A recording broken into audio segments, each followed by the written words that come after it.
दिन भर के आज विशेष अंक में हम आपकी मुलाकात करवाने जा रहे हैं चंडीगढ़ के टीबी रोग विशेषज्ञ से। आइए चलते हैं उनके पास। नमस्कार, दिन भर में सभी दर्शकों का स्वागत है। मैं हूं सपना नंदा। दिन भर के दर्शकों के लिए लेके आए हैं आज हम एक विशेष बुलेटिन।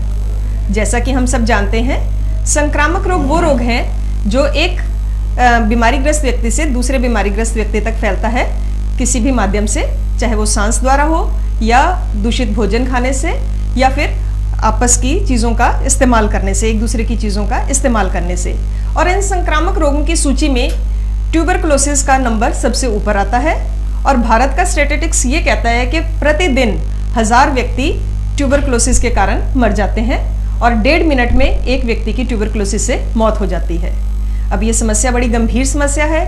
इस समस्या का क्या कारण है, इस समस्या के क्या लक्षण हैं, कैसे इसका उपचार किया जाए और क्या ट्रीटमेंट लिया जाए, इन सब समस्याओं से निदान पाने के लिए हमने आज अपने स्टूडियो में बुलाया है डॉक्टर अनिल गर्ग को। डॉक्टर साहब, आपका हमारे स्टूडियो में स्वागत है। शुक्रिया। Doctor Anil Garg state tuberculosis officer हैं यूनियन टेरेटरी के और साथ में इंचार्ज चेस्ट क्लिनिक हैं। और बड़ी बात तो ये है कि डॉक्टर साहब इंडियन मेडिकल एसोसिएशन पंचकुला के प्रेसिडेंट भी हैं।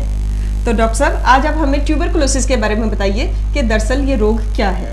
ट्यूबरकुलोसिस एक बहुत कॉमन बीमारी है और वर्ल्ड में इंडिया 5th नंबर पे आता है जहाँ तक कि ट्यूबरकुलोसिस के मरीजों का ताल्लुक है। ये एक ऐसी इन्फेक्शियस बीमारी है जो एक व्यक्ति से दूसरे व्यक्ति को माइकोबैक्टीरियम ट्यूबरकुलोसिस नामक बैक्टीरिया से फैलती है। क्योंकि ये यूजुअली लंग्स को इफेक्ट करती है तो हम पल्मोनरी ट्यूबरकुलोसिस के नाम से इसे जानते हैं।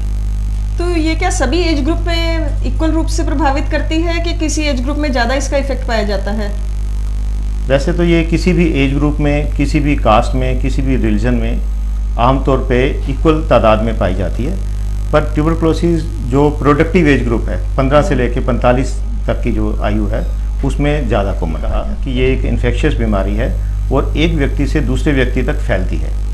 ये एक प्रकार का ड्रॉपलेट इन्फेक्शन है जो किसी व्यक्ति के खांसने से या छींकने से जो उसके मुंह से ड्रॉपलेट्स निकलते हैं उसके अंदर लाखों की तादाद में माइकोबैक्टीरिया बैसिलाई जो होते हैं वो प्रेजेंट होते हैं। जब दूसरा व्यक्ति सांस लेता है तो ये माइकोबैक्टीरिया दूसरे व्यक्ति के लंग्स में एंटर कर जाते हैं। ठीक है, तो क्या इसको कैसे पता लगता है कि इस व्यक्ति को ट्यूबरकुलोसिस है? कुछ खास विशेष लक्षण होंगे इस रोग के? पल्मोनरी ट्यूबरकुलोसिस यूजुअली 2 प्रकार की होती है, एक स्पुटम पॉजिटिव और एक स्पुटम नेगेटिव। यानी कि जिन लोगों को पल्मोनरी ट्यूबरकुलोसिस होती है वो सबसे कॉमन लक्षण उनमें खांसी होता है। जो मरीज क्रॉनिक कफ होती है जिनको 2 हफ्ते से ज़्यादा खांसी होती है तो उनको हम सस्पेक्ट करते हैं कि इनको ट्यूबरकुलोसिस हो सकती है। वैसे बाकी लक्षण जैसे हल्का बुखार आना, बलगम में खून आना, भूख कम लगना, वज़न कम होने लग जाना, ये भी एक ऐसे लक्षण है जिससे हम ये सोच सकते हैं कि इस व्यक्ति को टीबी हो सकती है। तो जब कोई पेशेंट आपके पास आता है इलाज के लिए तो आप कैसे टेस्ट करते हैं कि इसको ट्यूबरकुलोसिस है या नहीं है? कोई विशेष टेस्ट करवाए जाते हैं अस्पताल में? मैं इस पे थोड़ा सा ये बताना चाहूँगा कि हिंदुस्तान वर्ल्ड में एक पहला कंट्री था जहाँ पर ट्यूबरकुलोसिस को कंट्रोल करने के लिए एक नेशनल लेवल पे प्रोग्राम बनाया गया। 1962 में ये प्रोग्राम बनाया गया, नेशनल ट्यूबरकुलोसिस कंट्रोल प्रोग्राम। 1992 में ये पाया गया कि इस बीमारी को कंट्रोल करना बहुत मुश्किल है और हमें अपनी मैथडोलॉजी को कुछ बदलना चाहिए।